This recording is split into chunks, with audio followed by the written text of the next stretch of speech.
Aujourd'hui, nous sommes là en conférence de presse. C'est dans le cadre aussi de vulgariser notre plateforme revendicative qui s'articule autour de 16 points. Et aussi la sortie médiatique qu'on a vue du ministre de la Santé et de l'Action sociale qui ne maîtrise même pas son ministère. Et aussi la situation qui se pose actuellement à Louga avec nos camarades sages-femmes qui sont détenus pour des causes qui ne sont pas du tout légales. Voilà, la sortie du ministre, ça me dérange. Pourquoi? Parce qu'il est en train d'avancer des propos qu'il ne maîtrise même pas. Si je peux permettre de citer la notion de Yexina qu'il a mentionné, Yexina n'est plus en vigueur depuis 2018. Donc, si jamais on te confie un ministère et que tu n'arrives pas à savoir les points qui existent dans ton ministère, moi, à mon humble avis, c'est-à-dire ce dernier doit démissionner. Voilà, il n'y a pas de collaboration. Pourquoi? Parce qu'aujourd'hui, si jamais je prends l'exemple d'une entité de presse, par exemple, quand quelqu'un fait une faute dans ton service, tu dois l'appeler d'abord, tu dois le défendre d'abord, avant de prendre des sanctions contre lui. Mais on a vu un ministre de la Santé qui est là à infliger des sanctions arbitraires à un personnel de santé qui devait à son tour protéger. Voilà, nous ne sommes pas écoutés, nous ne sommes même pas considérés, parce que nous sommes considérés comme les parents pauvres de ce système de santé. Nous sommes aussi l'agneau de sacrifice de ce système de santé. Parce qu'imaginez une équipe de garde qui comportait 2 gynécologues, 6 sages-femmes.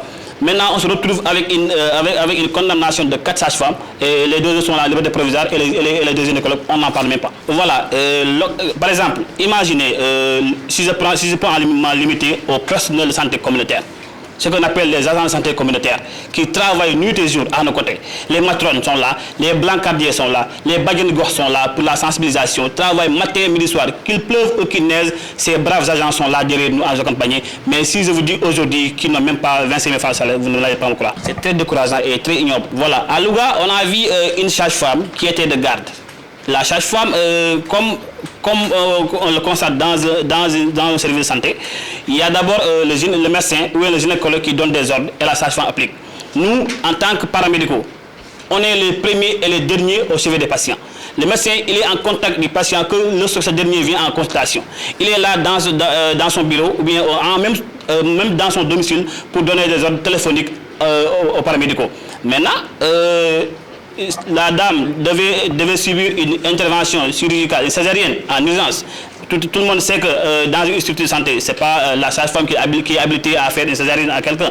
Elle doit d'abord être programmée. Cette dernière a reçu des ordres que la dame est programmée pour le lendemain pour une césarienne, alors qu'elle se tordait de douleur.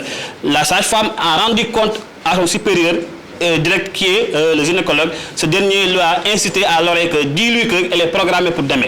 Et c'est ce que la sage-femme a fait. Maintenant, les sanctions viennent de tomber sur la sage-femme alors qu'elle n'a rien fait. Le ministre, oui, nous actuellement, on est là en conférence de presse. On va vous décliner aussi les prochaines étapes.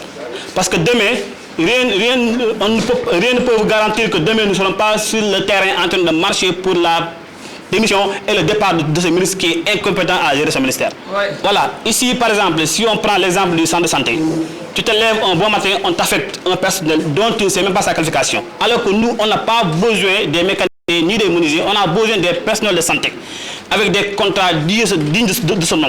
Pourquoi pas, avant même de recruter, venir au sein même de la dite structure, demander aux responsables de quoi as-tu besoin dans ton service. Mais on se lève un bon matin, on voit qu'il y a des gens qu'on a recrutés avec des contrats alors qu'ils ne servent à rien de tout dans le service. Bien sûr qu'ils viennent de Kédougou, mais ce ne sont pas des qualifications dont on a besoin, nous, à nos cheveux, pour nous aider à accomplir mieux notre tâche. C'est le recrutement local. Quand on doit recruter du personnel, c'est la collectivité locale. La collectivité locale fait des quotas de recrutement de santé sans pour autant venir s'adresser à la personne morale du centre de santé ou bien de l'hôpital pour lui demander son expression de besoin par rapport à son personnel. Ils viennent nous affecter des gens avec des contrats dont nous ne pouvons rien faire après. Parce que nous sommes obligés de les garder. Pourquoi? Parce que ce n'est pas à nous de décider.